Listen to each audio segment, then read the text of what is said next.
Bismillahirrahmanirrahim. Assalamualaikum warahmatullahi wabarakatuh. Selamat petang kepada semua rakan serta follower di page FTR Bidadari Solution. Okey, apa khabar anda semua hari ini di hari Isnin yang barakah? Okey, Soleha doakan agar semuanya dalam keadaan sihat walafiat, sentiasa dipermudahkan urusan dan sentiasa dalam lindungan dan kasih sayang Allah Subhanahu Wa Taala. Okey, hari ini merupakan sharing ilmu daripada Soleha hari yang ke-122 pada sesi tahun 2021 ini. Alhamdulillah, namun Soleha dah live lebih hampir 500 tajuk di Facebook Soleha. Alhamdulillah. Okey, boleh tolong share dan boleh tolong kongsikan laju-laju Soleha punya link page live pada petang ini supaya lebih ramai orang yang akan dapat manfaat daripada perkongsian ilmu yang berkat, insya-Allah. Hai Kak Baya, hai Wani, Alhamdulillah. Hai Umi Hendon, hai Kak Mun, hai Ida, Alhamdulillah.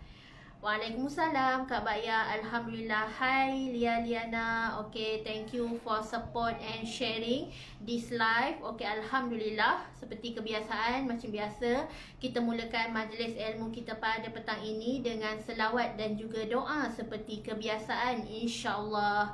Allahumma salli ala Sayyidina Muhammad wa ala alihi Muhammad. Allahumma salli ala Sayyidina Muhammad wa ala alihi Muhammad.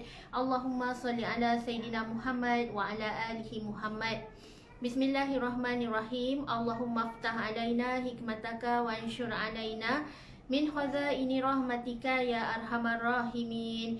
Rabbi syrah li sadri wa yassir li amri wahlul 'uqdatam min lisani yafqahu qawli. Amin ya Allah ya mujib. Hai, waalaikumsalam Umi Afan, Kalisha, Umairah. Hai, waalaikumsalam Kak Emma. Hai Lia Liana, Alhamdulillah. Thank you yang sudi sharekan. Alhamdulillah. So, tajuk kita hari ini adalah kaya ilmu dan kaya jiwa.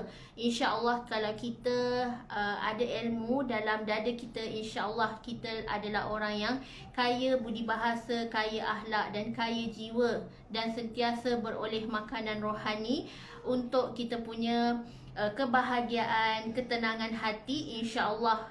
Jadilah orang yang berilmu. Jangan berkira-kira untuk upgrade ilmu. Kalau kita ada duit lebih, insya-Allah invest untuk ilmu yang berkat. Dan sekarang sebenarnya banyak ilmu yang free ni. Sebab kadang-kadang mindset manusia tu, kalau yang free ni dia macam main sambil lewa je.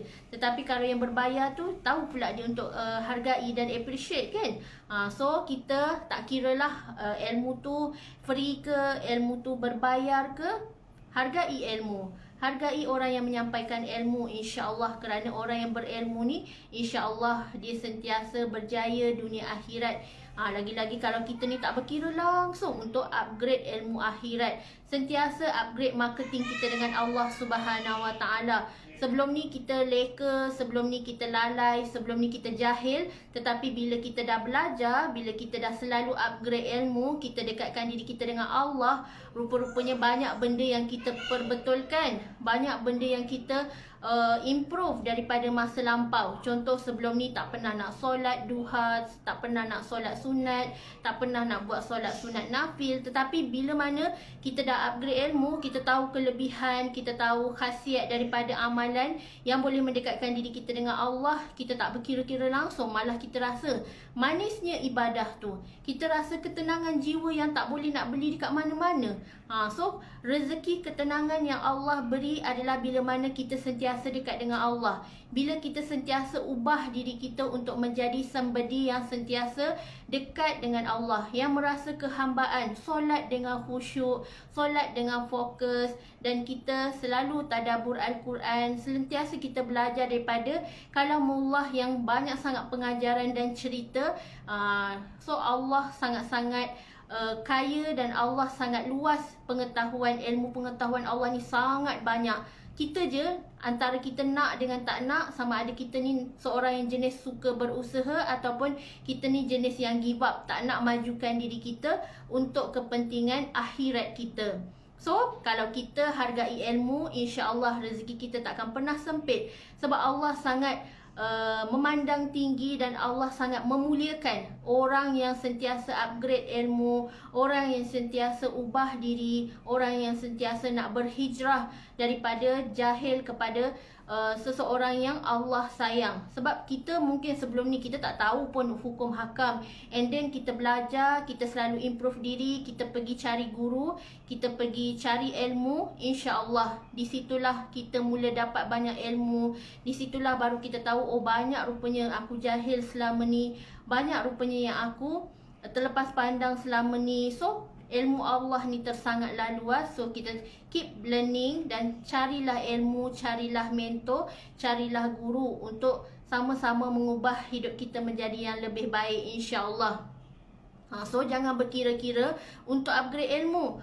Sebagai contoh, ilmu dalam buku FTR ke, ilmu apa-apa, ilmu Ma'rifatullah ke, ilmu kenabian ke, kita baca je sirah perjuangan Rasulullah. Sekarang dah banyak dah jual buku dekat luar sana, kedai buku, dekat ejen-ejen pun ada yang jual buku FTR. So dapatkan ilmu untuk ubah diri kita, untuk improve diri kita. Sebab kita bila kita upgrade ilmu, automatik kita upgrade rezeki kita.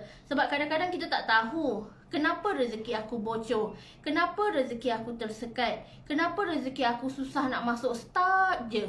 So bila kita dah baca, kita dah amalkan, kita dah konsisten dan cari solusi daripada masalah kita ni, alhamdulillah Allah buka jalan. Allah lorongkan kita untuk perbetulkan amalan kita yang sebelum ni culas, solat lambat-lambat, tak pernah nak sedekah, tak pernah nak bayar zakat. Tetapi bila kita cari ilmu, kita dekatkan diri kita dengan Allah, sebenarnya kita semakin improve kita punya level rezeki. Dan rezeki yang paling mahal sebenarnya adalah rezeki ketenangan, rezeki kebahagiaan yang tak semua orang dapat. Ramai orang yang sekarang ni stres, hidupnya dalam kebuntuan, hidupnya dalam masalah, rezeki tak kunjung tiba sebab dia sendiri yang tak usaha untuk mencari rezeki. So rezeki sukakan orang yang berusaha, rezeki sukakan orang yang bertawakal, rezeki sukakan orang yang bersyukur, rezeki sukakan orang yang sentiasa bertenang. So sentiasalah berusaha mencapai kasih sayang Allah. Hati yang tenang, hati yang bersih akan menghadirkan rezeki yang sangat luar biasa, rezeki yang melimpah ruah, lagi rezeki yang barokah. Kita hidup ni jangan sampai kita abaikan keberkatan. Soal keberkatan ni adalah nombor satu yang perlu kita pegang. Jangan bila kita utamakan kuantiti sehingga kita tak dapat nak bezakan antara halal dengan haram, antara hak dengan yang batil, kita main redah je. So bila kita ada ilmu, insya-Allah kita boleh tabayun, kita boleh tapis mana yang aku boleh buat, mana yang aku tak boleh buat, mana yang perlu aku jauhi dan mana yang perlu aku follow. So bila kita ada ilmu, insya-Allah jiwa kita sentiasa dekat dengan Allah. Allah redha setiap sumber rezeki yang mengalir dalam kehidupan kita ni, insya-Allah rezekinya adalah rezeki yang penuh dengan keberkatan, rezeki yang penuh dengan keredaan daripada Allah Subhanahu Wa Taala. Waalaikumsalam. Hai Kak Aizura, alhamdulillah tengah rehat ke tu? Okey. So bila kita dah ada ilmu ni, kita letakkan adab tu lebih tinggi daripada ilmu. Jaga adab berguru, hormati orang yang menyampaikan ilmu dan hargai segala ilmu ni. Jangan kita salah gunakan ilmu untuk kepentingan dunia. Sebab Allah sangat melaknat mereka takkan cium bau syurga kalau dia kejar keduniaan semata-mata untuk kepentingan dunia sehingga abaikan akhirat dia. So bila kita, apa yang kita dapat pada hari ini andai menjadikan kita semakin jauh daripada Allah Subhanahu Wa Taala, hati-hati. Jangan sampai kita ni jauh daripada rahmat dan kasih sayang Allah Subhanahu Wa Taala. Tetapi bantu diri kita untuk upgrade ilmu, upgrade iman, upgrade amal kita dengan ilmu yang betul, ilmu yang mendekatkan diri kita dengan Allah. Jangan sampai bila kita sibuk cari ilmu, sibuk cari rezeki, sibuk sangat dengan hal keduniaan sehingga abaikan akhirat kita. So tinggalkan perkara-perkara yang melalaikan, tetapi jagalah, dekatkanlah diri kita dengan Allah Subhanahu Wa Taala. Waalaikumsalam Kak Ira, alhamdulillah. Sebenarnya bila kita upgrade ilmu ni, sebenarnya kita sedang upgrade kita punya iman, kita sedang upgrade ibadah kita. Kita sebelum ni tak pernah solat, alhamdulillah kita dah mula solat. Kita sebelum ni tak pernah nak puasa, alhamdulillah kita dah mula puasa. Kita sebelum ni tak pernah nak tutup aurat sempurna, alhamdulillah kita perbaiki slowly. Yang penting ada perubahan dan hijrah yang kita lakukan. Bukannya daripada hari ke sehari kita semakin jauh daripada Allah, semakin teruk akhlak kita. Tetapi biarlah kita belajar untuk beristiqamah, belajar untuk konsisten, belajar untuk sentiasa tawajuh dalam kita punya ibadah. Sentiasa kuatkan hati kita, kentalkan hati kita untuk sabar dalam meraih kasih sayang Allah. Kerana syurga Allah tu mahal.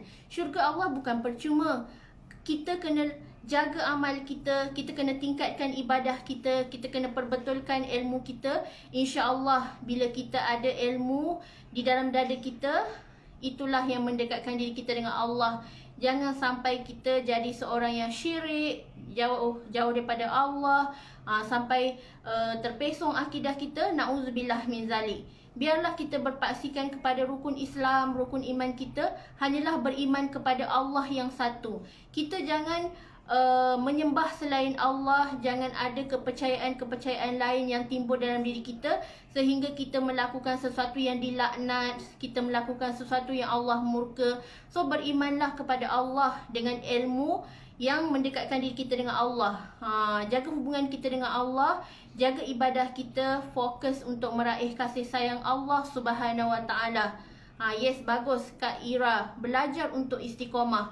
Sebab kita ni kadang-kadang kita ni susah nak istiqamah sebab ada tamak dalam diri kita, di mana kita nak berubah, tetapi kita nak berubah secara drastik. Kita kalau nak mencapai istiqamah ni, biarlah kita lakukan sedikit demi sedikit, namun dia punya amalan tu adalah secara konsisten. Jangan bila kita ni nak beribadah, kejap buat, kejap tak buat, kejap on, kejap off. So macam mana kita nak capai tahap istiqamah tu? So sama juga dalam menuntut ilmu pun. Kalau kita nak hasilnya padu, hasilnya luar biasa, kita nak berjaya, tindakan kita pun kena luar biasa. Kita kena upgrade ilmu, kena cari ilmu, kena gunakan platform yang betul untuk dakwah, kena cari target customer yang betul dan yang tepat, siapa yang kita nak bantu, dan yang paling penting nawaitu kita. Nawaitu kita, adakah kita melakukan perniagaan pada hari ini adalah kerana semata-mata nak dapat sale sehingga lupa niat sebenar nak bantu ummah, sehingga lupa niat sebenar nak memberi manfaat. So jangan kita terpesong dan lari daripada niat asal kita adalah untuk menjaga agama Allah, untuk sebarkan manfaat, untuk memberi bantuan dan juga solusi kepada masalah ummah dekat luar sana. Berbisneslah dan berniagalah dengan produk yang patuh syariah, yang sentiasa dekatkan diri kita dengan Allah, beribadah tanpa berkira-kira, beribadah anytime, anywhere, everywhere. So semua tu adalah satu kenikmatan luar biasa di mana Allah bagi kita rezeki. Sebagai contoh, suri rumah ditakdirkan untuk duduk di rumah sambil didik anak-anak, sambil besarkan anak-anak, sambil uruskan rumah tangga kita, and then sambil tu buat bisnes online. So pahala kita sangat-sangat luar biasa bila kita sambil buat kerja rumah, buat dakwah lagi, sebarkan ilmu bermanfaat lagi. So kita tak akan rugi. Kita tak akan jadi insan serta golongan yang rugi di hari akhirat kelak, sebab semua ni ada saham dia. So jagalah saham akhirat kita ni, jagalah tiket kita untuk ke syurga ni, sebab syurga Allah bukan percuma. Kita kena ada amalan dan juga amal jariah yang kita bawa untuk nilai kita punya kelayakan untuk masuk ke syurga Allah Subhanahu Wa Taala. So teruskan menuntut ilmu, teruskan upgrade ilmu.